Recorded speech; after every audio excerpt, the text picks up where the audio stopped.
Alright, this is going to be the release tutorial for the LC53. It's a long chassis container trailer based off the 53-foot long chassis that I use at work for carrying intermodal containers. So in real life, you'd have a 53-foot intermodal. In Stormworks, we have our two smaller containers here. So you want to go ahead and turn on your bottom connectors on your container when you're loading them and unloading them. For loading and unloading, you can come to the back here, and there's a slot to turn on the rear one as well. This trailer is TTIS enabled, so you're going to want a TTIS tractor. So I have my Mack Pinnacle here. So I'll go ahead and jump in. The link to TTIS will be included as required.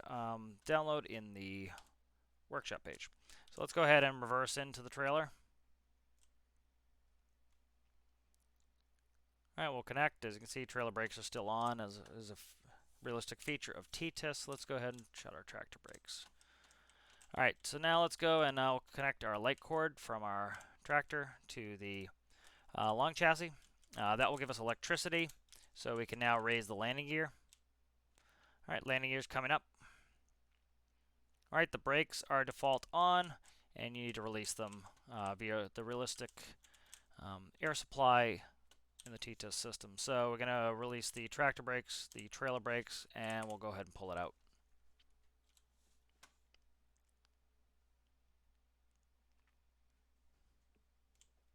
All right, it has realistic reflective paint on the sides in the correct positions. As you can see, we have brake lights from the TTIS system. Let's go ahead and turn on the headlights.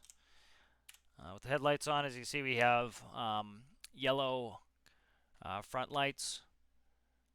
We have our rear lights. We have marker lights have come on. If I put on my left directional, as you can see, we get a left directional. We have bright brake lights. 2 is right directional. 3 is the hazards. If I push up on W, as you can see, we have just running lights on. All right, I'm back on the brakes, and we'll get the dark brakes, or the bright brake lights. All right, so let's shut off our hazards here. Let's go for a little drive, and let's go ahead and shut off the headlights. See, it's day. All right, so let's go for a drive. So this is a 53-foot, like the trailers in real life. As you notice, there's a reasonably large gap in the middle. That is for to make sure the containers will not re-snap. So if you were to have to reload a save, they are far enough apart. They shouldn't snap to one another. They should snap to the connectors that are in between them. So these long chassis IRL are about 7,500 pounds. The cans, 53-foot cans, are 10,000 pounds. And so put as much weight as I could low. I was going to do a sliding axle, but kind of decided against it. So let's go for a little drive here, just to kind of show you its performance. If you are too rambunctious, you will roll it. It has a pretty good center of gravity, nice and low, but again, a lot of it's based on the driver and how you're driving. If you're driving like a crazy person, you can roll it. So you want to be pretty careful. Like this is probably too fast for bumpy terrain, but it's set to American spec, so as you can see, it's nice and high. This gets you over obstacles. It's based on the pictures I've taken of real container chassis at work. As you can see, it will tip, but if you have a proper fifth wheel setup with T-tips, it shouldn't roll over. The fifth wheel will actually give it some lateral stability as well. Let me just quickly put on the sunlight here. Okay, this is Hell Hill here. We'll go on up.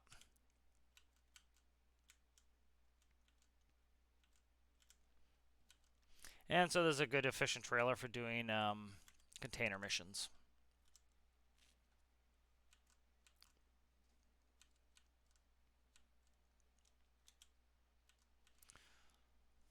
And we'll take the left path. Left path is a little bit more on-road, a little less off-road. This trailer should be fine. As you can see, it has a very high clearance. You might hit the ICC bumper in the back, but you're most likely not going to hit the undercarriage. I'm more concerned about hitting the bumper of the Mack. Seeing the Mack Pinnacle is a road tractor, so it's not designed for off-road. So, like with any TTIS system, we have trolley brakes. So if we press the space bar, as you can see, just the trailer brakes come on. If you're having an issue where it's looking like it might roll, If the trailer's starting to step out on you, see I'm going as rambunctious as I can here, you can tap some trolley, and as you can see we get some trailer brakes. Let's go ahead and we'll make a right jackknife here. And for this here, I'm going to go ahead and I'm going to put on the Jake brake. So again, featured part of the TTIS system on the tractor. This will just apply tractor brakes. As you can see, even though I'm having it hang off this hill, it's not rolling us. So it's interacting with the fifth wheel, and that's keeping it, from rolling. Just my driving in third person is not great. All right, so it's pretty forgiving for your, if you're driving off road, or as you can see, I had that hanging off that hill pretty well, and it did not roll. So you want to take it careful though. If we would go bombing down this hill, you like anything else, you could roll it. So just like in real life, anything can roll if you're crazy enough to take things too fast. All right, so we're coming down the bottom of the hill. I'm just going to take it slow here just because the Mack has a low bumper. Again, being a road truck, so you don't want to smash the bumper. As you can see, nice high ground clearance. All right, and we can get a good bit of speed going here. As you can see, even though it gets rocking and rolling, it is pretty difficult to get this to roll. You have to worry about if the wind is very high, just because pretty much anything in storm arcs, if the wind hits the side of something like this, it's going to try to blow you over. So that's more of a don't go out in extreme weather thing. All right, I'm going to go in first person here in a second and get some speed.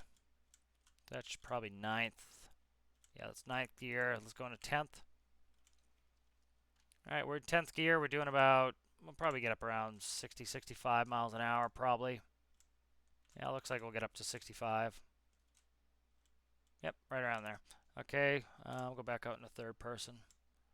So as you can see, nice and stable, good speed. We're doing 65 down the highway, pretty good. You're going to want to use another vehicle to load and unload this like you would in real life. In real life, they'll use straddle carriers that go over the train and load the containers. I have my container shifter or my ship loader that you can use. Those are also on my workshop page. Those are usually what I use to load containers on this. Works very well. I usually use the container shifter. So you see we're making a trip all the way from Spy Cakes to Komodo, and due to the speed of the tractor, we can get there pretty quickly. I'm just going to go back in first. And you see we're doing 66 miles an hour. And really not having any problems. We were able to make it up and down the hill, no problem. And we're able to get these trailers, or these containers delivered. Alright, pretty simple trailer. Again, here's some directionals. There's directionals with our headlights off, left directional, right directional, and we have the hazards. So that's part of TTIS. TTIS will be shown on the workshop page. So even if I get it rocking a little bit here because I'm not paying attention, you notice it generally settles out pretty well. It has a lot of weight in between the two axles. So that's me just driving funky like that because I'm not paying attention. So I'll go back in first person. So here we come. We're coming up on Komodo. As you can see, it's down there. So, all right, so we'll finish up to Komodo. We're almost there. Not really too much to this trailer. It's a simple trailer, simple container chassis trailer. I took a bunch of pictures from work. You have an ICC bumper with reflective, with simulated reflective tape. So there's essentially just rolls of reflective tape that are red and silver. They go down the sides. They're all in the right positions where they would be IRL. Generally, the chassis trailers that we use are either orange or black like this. Every once in a while you get some blue ones, but certain companies have their own colors as well. But as you can see, you should be able to drive this in pretty much any road conditions as long as you're taking being careful, especially on off-road sections. You're very unlikely to hit the bottom of this on anything. Um, it's more going to be if you are really bombing down a mountain too fast, you're going to end up rolling. All right, I'll put the headlights back on so we can see the markers and clearance lights again. So we have rear markers. On a chassis trailer like this, they're low like that on the bumper because you don't have any upper section you could put them on. If it was a cube trailer, you would end up having them up top. And as you can see, we have our yellow amber clearances in the front. The real clearance lights are kind of multi-directional. They come in diagonally. Of course, can't really do that in Stormworks, so end up doing them like this. And they came out pretty well. All right, so let's go ahead and we'll come into Komodo. I'll just show you how to decouple. So again, you'd want to use a some sort of unloader. I would recommend the container shifter is probably best for unloading this. You can also use a ship loader to unload it. But disconnecting is pretty much just the opposite of connection. So you can see a real quick trip from Spycakes to Komodo. All right, let's go ahead. You want to disconnect it like you would in real life. You want to do legs. You also need to do your legs before you do your line because this is how you get the electricity for it. So in real life, you do legs, then you do line, and then you do your pin. All right, and so legs, line, pin, and that will get you going. So we have 30 seconds on that fifth wheel to get out of there before it will try to reconnect. All right, and there we go. So that's the LC53. This is will be in the workshop, and hope you guys enjoy it. Thanks.